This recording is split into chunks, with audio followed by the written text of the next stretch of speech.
Our guest is someone who's been on the show multiple times, and we love having him on because he talks, and we definitely it's not one of those interviews where you have to ask question after question and you just get 1 or 2 word responses. We're gonna get some good responses from this gentleman. That's Dan Rutstein, president of business operations for your Orange County Soccer Club, sporting a very nice OC shirt there. Dan, how you doing? Great. Nice. Awesome. Way to go. You put all the pressure on. Now he's not going to say anything. Well, you said you wanted one-word answers. Isn't that what you just said? That's not what I said, Dad. I said it's awesome because you make our job easy because we don't have to it's, with some people when you interview them, it's like you're performing surgery. You have to really try and get those answers out of them. You're not one of those persons. We were just talking about, we've had 7 announcements of returning players. I know you're part of the club and you got to sort of, do your job of not, singling anything out or like that. But is there any of those 7 players that you're super stoked about returning, or it could be a couple of them that you're excited about as a soccer fan, not as a president of business operations for Orange County Soccer Club?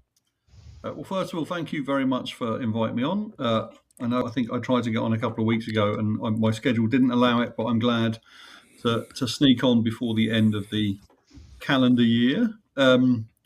So I should know the answer to this. I'm not actually quite sure who we've announced and who we haven't, even though I secretly know all the answers. But I think of the ones we've announced, as you say, I wouldn't say they're all my children. That sounds weird. But obviously I'm neutral on these things. But I think a couple of them I want to say something about. I think we announced Grayson Doody today. I'm excited only because that's helpful. Yeah, thank you. You brought up the list. I'm excited for Grayson. I think obviously I'm excited for lots of them, but we never really saw what Grayson can do because one of the terrible things that happened on the night we lost to Antelope Valley, apart from losing to Antelope Valley, was obviously losing him for the year. And I think he was beginning. I think he had scored the week before, or maybe a couple of weeks before, and I think he was on the verge of becoming a bit of a fan favourite. I think it's great, obviously, that when he's fit, to have him back. I think it'll be exciting to see what he does. I think Mo War's a fun one.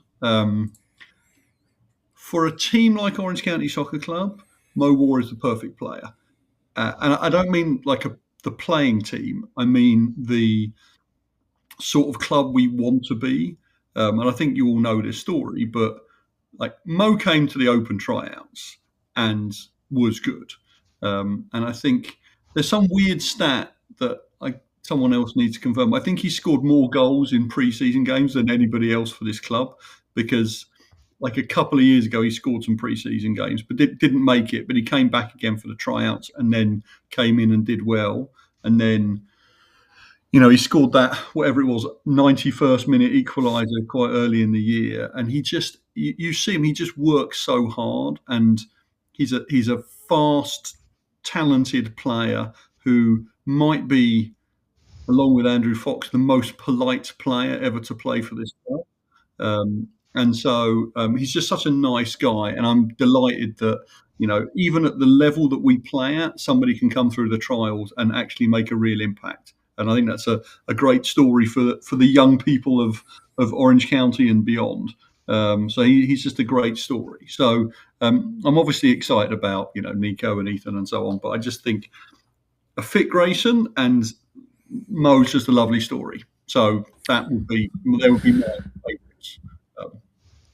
One quick follow-up to the roster and the announcements we have so far, and then I'll let Dylan and or Brad take over the next questions, is based on what we know. We have 7 players that we know that are returning. We have a couple that I believe we know that are not returning for 2026. If you were playing any video game version of soccer/football, and this is sort of the 7 players that you know are going to be on this team, is this a team that you're like, oh, this is a great one to pick to play with, to start a career mode and build a team? Or are you lightly cautious on this roster the way it's going right now? And I know you're not a front office man as far as the roster building, but we know you love soccer and you know the sport. So just what would you think on that? Look, obviously, I'll be slightly careful what I say because I don't want to announce things I'm not allowed to announce. But I think by the time we're finished, we will have more returning players than we've ever had before. Because as you know, rosters at this level, particularly rosters change, and I think last year there was a lot of turnover, but we've got a lot of people coming back, and that's great because I think we had a great group of players, and we were 4 seconds past the allotted time in our second playoff game, and a couple of lapses by a couple of people, and suddenly we're out. And I think, based on who was left, if that game had gone to extra time, I felt very comfortable that we probably would have got through, and then nobody after that would have phased us. So I know it was a bit of a weird year with some ups and downs and some odd results, and a bit of a lull at one point in the middle. But I think for me, this was a team that were, as much as you can't guarantee success. I mean, ask anyone at Louisville, who have a weird habit, which I would be very annoyed about, of going out in the first round of the playoffs to the 8th seed regularly, having basically not lost all year. And I think, once you get into one or two playoff games, it's fine margins. And I think this squad could have won the league. We could have, the last 2 years, actually, I feel comfortable that both last year, where we were, one extra time was too much for us, and then obviously what happened this year, this is a good squad. So if most of the squad are coming back, then we should feel good about what next year looks like. Dan, you happen to allude to some highs and lows for the club in 2025. What were your personal high and low for the year? So obviously I'm a football fan, but I also I have a job to do running the business side. So it's quite dark in here, isn't it? Let's see if I can get any more light on me. So I'm going to pick my highlight, I think, from my side of the business, which is obviously the fan side of the business, as it were. We sold out 10 games, which is twice as many as we've ever sold out before in the regular season. And obviously you guys were there for probably in Ray's case, all of them maybe, but nearly all of them. But the atmosphere this year at times was spectacular. So I think for me, it's a bit of a generic high, but some of the atmospheres at the stadium were great. So obviously Pete and I have different sides of the business, and Pete and I have this conversation every year. And the best nights for the club are when both sides of the business work. So my side of the business sell out the stadium and create an atmosphere, and his players play well.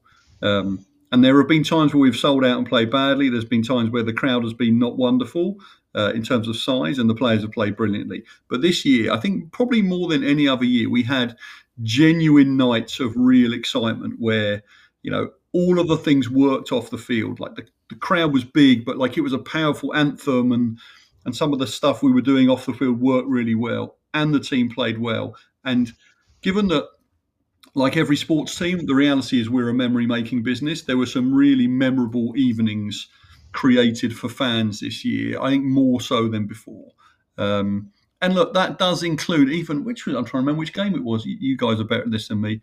The 3-3 game, we came back from behind 3 times.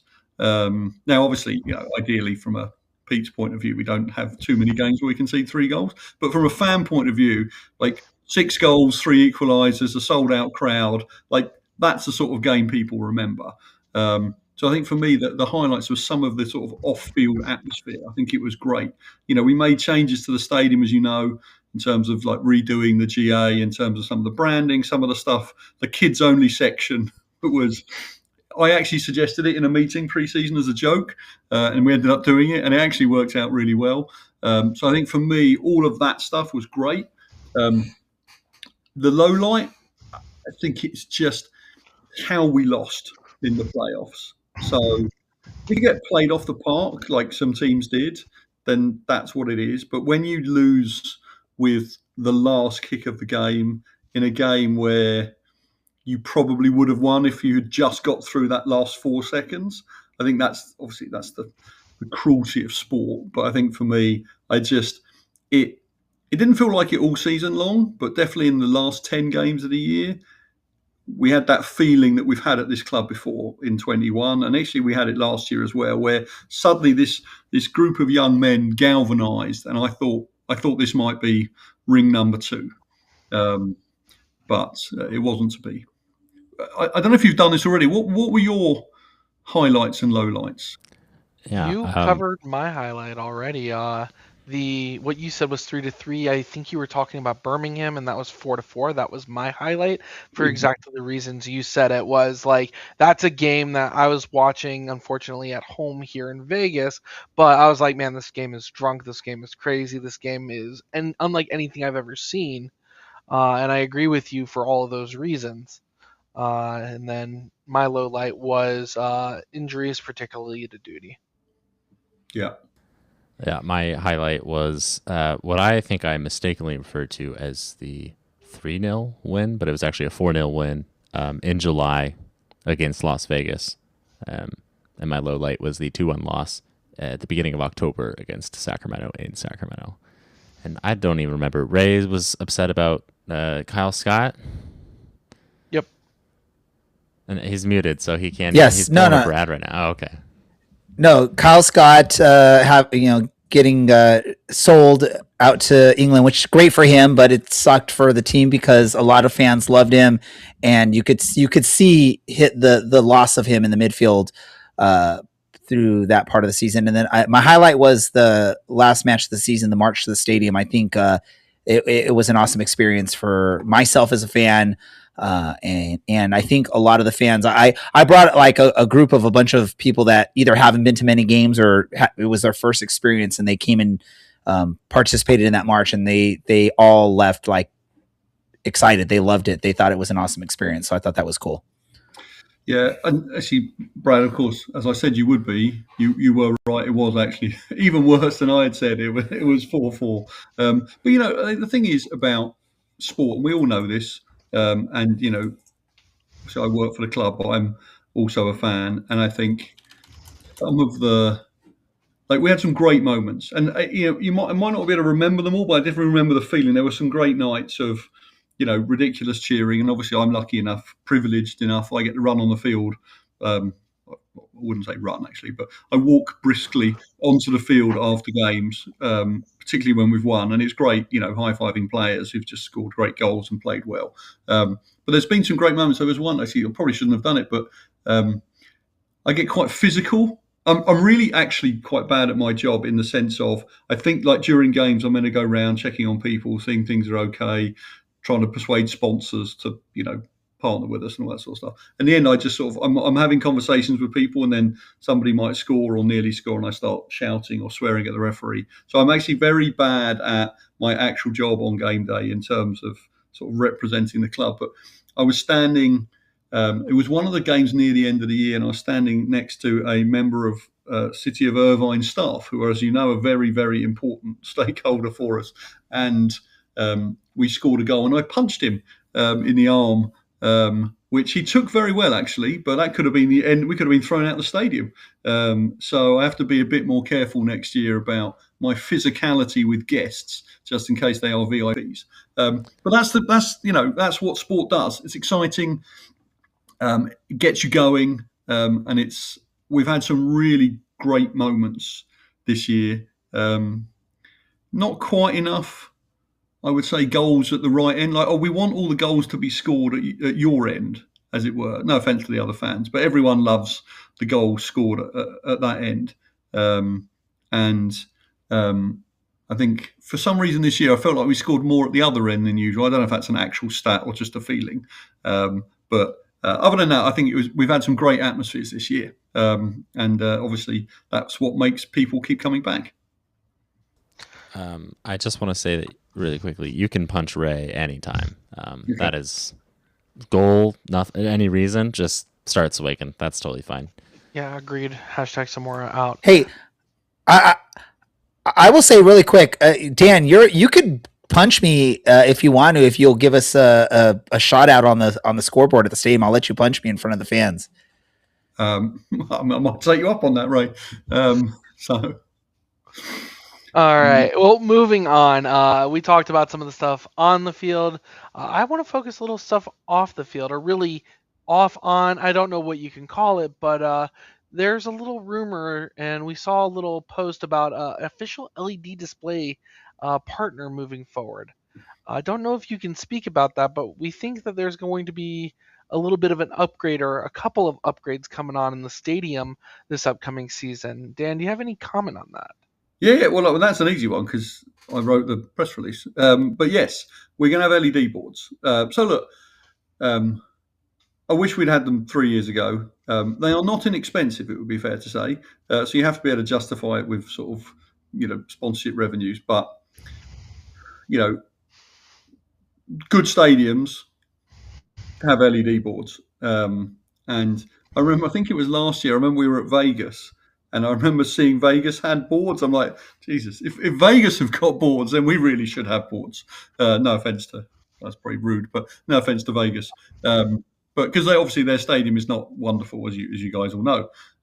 But anyway, we have made that investment, and we will have LED boards, which I think is a couple of things. So look, it just looks more professional. It does increase our chances of having televised games because it's one of the criteria the USL use. So that's obviously those sorts of things are good. I think from a fan engagement point of view, it's fun. Obviously, we're not quite there yet, but I imagine some of our partners will do not necessarily funny, but sort of slightly more interesting, ads, as it were. So we will use them for sort of crowd interaction stuff as well because we can. So I think it just will add to the atmosphere. And then obviously from a pure business point of view, it's obviously a great driver of revenue. It adds value to sponsors. And I think it's a sign of maturity as a club. And I'm excited to have them. I think it's going to look great in the stadium and it's going to be a big upgrade. So we're excited for that. Any other upgrades that you can really tell us about of things looking forward to next year, since obviously I don't think we're going to have a chance to chat with you until sometime next season. So how does this work for you guys? You take a break after this week, do you, or do you keep going through till? Do you go all the way through? We'll do some awards, we'll do some off-season prep, and then we'll take our little hiatus and come back right around preseason time. Yeah. So look, how do I do this? So I have nothing to share with you this evening in terms of official news. However, we will all have failed in our jobs if when you come to the stadium, not necessarily for the, we do a season member pre-season game, which is normally, mid to late Feb. May not be then, but by the time everyone walks through the door on whatever the March date is our home opener, I expect things to not be as they are at the moment, in a good way. So that's all I'm going to say. But we are working hard to enhance the experience for everybody next year. Anything else you want to highlight, off the field? Any personal off the field highlights or lowlights you want to share? I know we went through kind of the highs and lows of the season, but we want to give you the chance to chat about the things you do and the value you bring to the team. So I think I continue to believe, and as you know, I do quite a lot of sort of podcasts and all these bits and pieces. I continue to believe one of the things that sets us apart as a club is our ability to combine, to use one of our club mottos, our community heart and our global vision. So the fact that we sold out the stadium 10 times for us is huge. Like I said, it's twice as many as we've ever sold out before. So I set my team a task of selling out more than half the games, and we did that. And I'm very pleased with the work they did. And I'm pleased because it means that we gave more people in Orange County the opportunity to see their professional soccer team play, and I think we had a good product on and off the field this year, and I think that was great. So for me, that was a big step forward. And in terms of that sort of community part of what we do, having all those people together is great. I think linked to that, some of the community outreach we did locally was great. I think we did it twice actually this year. The Orange County Fire Authority doing the flyovers with the helicopters, I think was lovely. It was lovely because I think it did help with the atmosphere, but also it's lovely because what it symbolises. And I think, as you probably know, we gave a number of tickets to firefighters every game this year because of all the things that happened. Although the fires were in LA, the people who worked on the fires were from across Southern California. So we wanted to do something for the firefighters. And I think it was Cityside Fibre bought the tickets for the firefighters. So we had, I think, 150 firefighters at every game this year. And obviously those flyovers were great. Again, as part of the community. Non-profit night we did this year, it was by far our biggest and most successful in terms of the amount of money we gave out to the charities. And I think that's obviously really important that we continue to be a vibrant part of the community. So in that sort of local sense, I think that was great. And the other part of that is, as you know, I'm very proud of the ownership scheme that we run. I think it's special for our team. And one thing we did this year finally is I think owners who invested over a certain level were invited to private training sessions, and they came to those private training sessions, and they absolutely loved that sort of behind the scenes look. And it was exciting to see. I have the privilege of going to training whenever I like. I normally go probably once a week to see what's going on, and to see it through the fresh eyes of people who've never been before. It really is special to be behind the scenes at a professional club, and I think that was lovely. So that's the sort of the local part of this, and then obviously linked to that is the continued work of the community foundation. So as you know, we do fundraisers throughout the year, our golf tour, our foundation gala at the beginning of the year, and we run these after-school programs in Anaheim, and it's great to give back to the community in a footballing sense.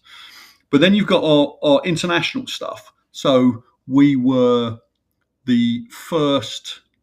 Actually, it was a couple of firsts. One very personal one to me, as you probably know. We were the first professional sports team in America to launch their own single malt whiskey, which is something that I've been trying to do for 5 years. And for those, I don't know if any of you guys, did you ever get lucky enough to have our whiskey? No, and I love whiskey, which is a shame. Oh, well, they are. I think there's still about 8 bottles left of the 150 or whatever. We pretty much sold out, but that was fun to do that as a project. But also we got some great coverage for it. But then also we became, as you know, we did an ownership opportunity in the UK linked to the American one. So we have 500 owners in the UK, and so we became the first USL club to open a club shop in the UK. Online only, but it heartens me enormously. Obviously, we sold thousands of dollars worth of merchandise, which is good for business. But more importantly, there are dozens, scores of items sold in the UK, which means there are a decent number of people walking around the pubs of England and Scotland, particularly Scotland, actually, wearing Orange County Soccer Club gear. And there's no other USL team that can say that. And I know that some of these new teams, Portland Hearts of Pine, all that stuff, have done some incredible work. But the fact that we're selling on the other side of the world and we're a USL League Two team a USL second division team in America is extraordinary, I think. And it speaks to what we've tried to do as a club. I know Ray was upset about Kyle going, but we've always been very clear about that we are a development club. And I think, obviously, we sold Bryce and then brought him back, but he's now got, he will have gone again, as it were. But that's always been our model. And I think, look, Carl was a great player. I'm never convinced by the headband, I'll be honest, but a great player. But he has played he played at Chelsea, played in the MLS. He came to us. he performed really well for us, and then was given a great opportunity off the back of performances for us. And that is, at the end of the day, how we do business. And they're different players, but I don't think we can argue that Stephen Kelly coming into the midfield gives us a similar version of what we had from Kyle.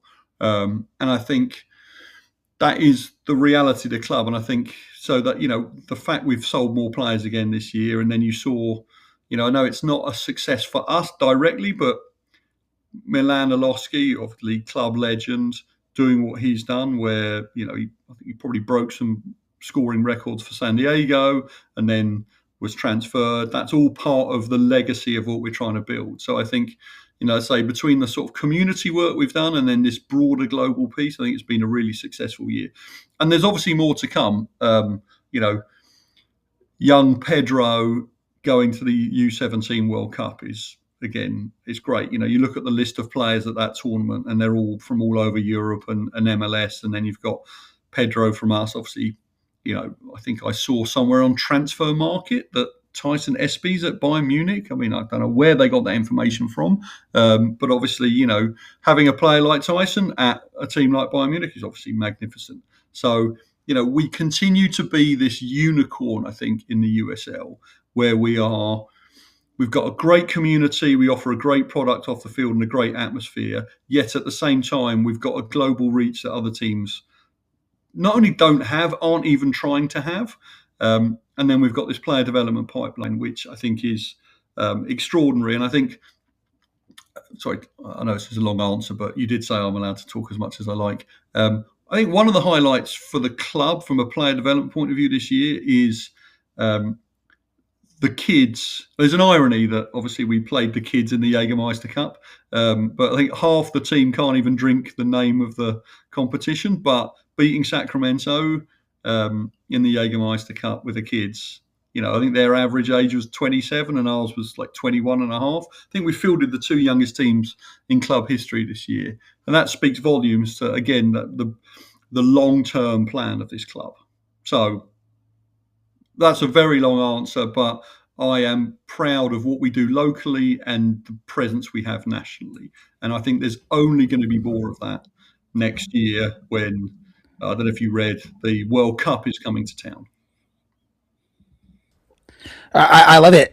Really quick, Dan, because you're leading me onto a quick question I want to ask, and I know we're getting tight on time here. Dylan knows what I want to ask you because I'm having some internet issues. I've shared with everyone I moved recently, and our internet's a little spotty. So maybe we can reach out to those Cityside Fiber people, and they can hook us up with some of that great internet that they have, the fiber optics and everything. But World Cup, I wanted to talk to you about it. With the World Cup coming up in 2026, great opportunity for the club to come up with some themes, some ways to market soccer. Thoughts? Yeah. So look, you will have seen this a bit. I know you guys don't need to read our season ticket campaigns because you're already part of the family, as it were. But the two taglines we've used the most are the world's game right here, which is obviously literally true, but then also real fans watch every week. And I think it's going to be fun. So for, obviously, and we've talked about this before, I grew up with football. Everyone I knew grew up with football. It's all we did. Every lunch break at school, it's all we talked about. It's all we thought about. But in America, it is still niche.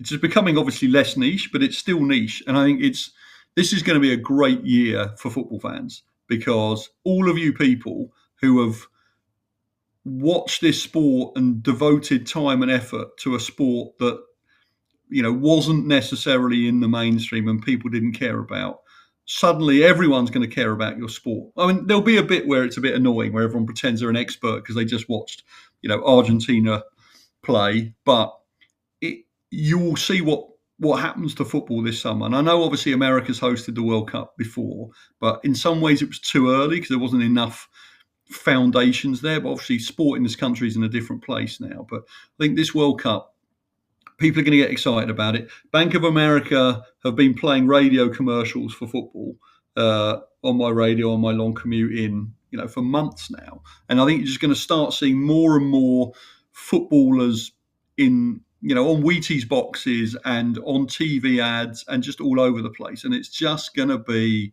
a real celebration of the game that you guys all love, but maybe doesn't have the recognition.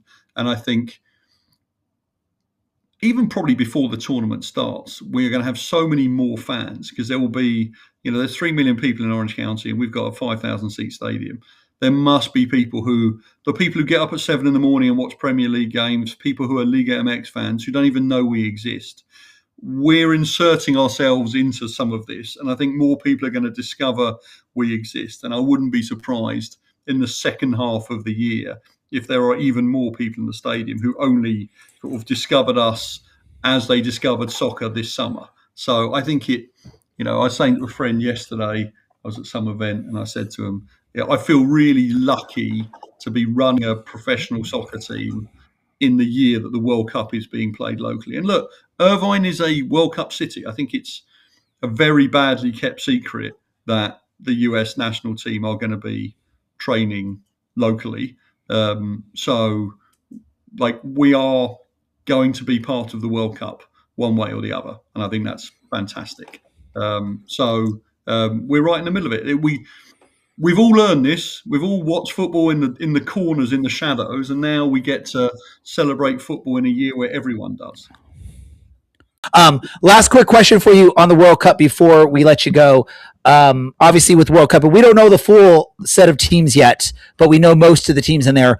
I want to ask you, who's going to be like the story? Which country is going to be the story of this World Cup? As far as, doesn't mean they have to win, but they're going to be the country that everyone's sort of talking about in the World Cup this year. Yeah, look, it's a bit of a weird format, I'll be honest. I'm not sure I'm 100% behind this. Basically, everyone gets to play in the World Cup policy and nearly everyone gets to qualify for the groups. But I think there'll be some great storylines from some of these new countries, as it were. So Curacao, Cape Verde, I think, there's from such small populations in the way that Iceland was such a big favourite when they qualified for tournaments. So I think there'll be some underdog stuff. Obviously, England are going to win it. I mean, that's just goes without saying. I think there will be. I'm not sure. You never know with these things, but I wonder whether this World Cup will not be the sort of World Cup of stars, as it were, or these traditional stars. I could be wrong, but I don't know if Messi can do it for Argentina. And I think people want it to be, particularly in America, I think they want the players they've heard of to do well for the countries they expect to do well. But that's not what happens in the World Cup. It's some random Colombian you've never heard of, is the star of the show. And I think it'll be a really interesting tournament. There will definitely be some upsets. Some of these teams who are going to come through the playoffs, a big team is going to lose. If you remember, obviously Argentina actually lost to Saudi Arabia in the last World Cup before then obviously winning it. But there'll be a couple of shocks. There'll be probably a plucky team who will sneak through the groups and get lucky in a second round game, and you'll see a team from Africa beat an established team from Europe in the knockout rounds. Probably there's always going to be that sort of story, but I've got nothing against Messi in Argentina, but I think everyone in America thinks that they'll win it and he'll do really well because that's sort of a storyline Americans are familiar with, but I'm not sure it's that simple. So I think there'll be some great games. There'll be some real surprises. England will end up winning it. I think for me, obviously I love the World Cup. I'm excited about it. I'm not interested in going to an England game. I like fun teams you've not heard of or surprise games. So when I saw all the draws, I'm all over Iran, New Zealand at SoFi Stadium. That for me feels like a real World Cup game because when are you going to see those teams play otherwise? Plus, I imagine those games will not be $2,500 for a ticket. So I'm looking forward to some of the more obscure matches. So you just broke the hearts of all those not super into soccer U.S. fans that thought Messi was playing for the U.S. because he plays at Inter Miami. You did say you think England's going to win. Who are they beating in the final?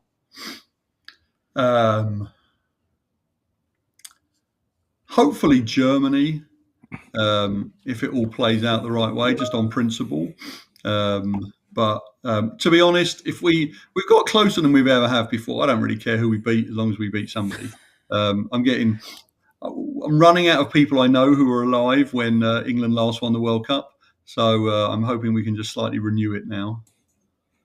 And hopefully no hand of God for this World Cup, right?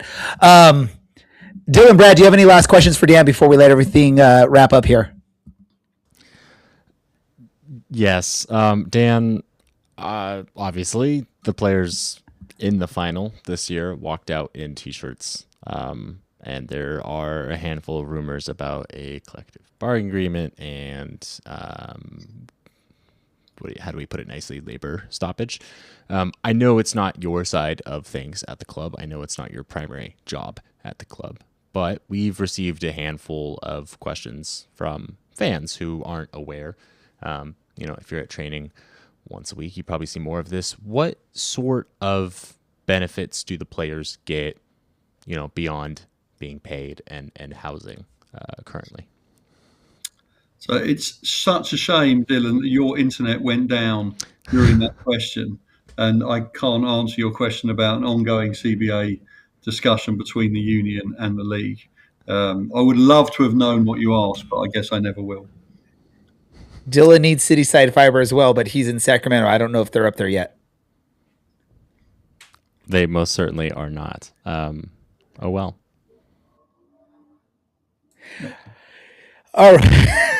Well, hey, Dan, I joked that you love to talk, and that's why we love having you on the show. But we've also, I think, hit sort of our max amount of time. We're not really we try to keep things within an hour, and we've already now hit an hour and 10 minutes. So before we let you go, any last message to the fans as we head into this long off season and heading into 2026? Keep it brief if you can. Yeah, look, Ray, I'm going to say what I always say when you ask me this, which is a very big thank you to everyone for all their support through the year. As it always is, it's a season up and downs. It's great to see so many people at the stadium. It's been great to see so many people on the road, in Antelope Valley, in Vegas, in Sacramento. We genuinely appreciate everyone's support. We are going to do everything we can this off season to set something up for another incredible year. There's going to be some big announcements and lots of surprises and lots of good things happening. And we can't wait to see you all back at the Champ next year.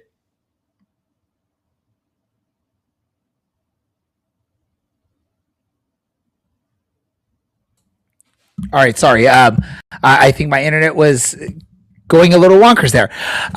Dan, as always, thank you for taking some time to join us. And we look forward to a fun, amazing, and exciting 2026 with the Orange County Soccer Club. Super. Thanks, everyone.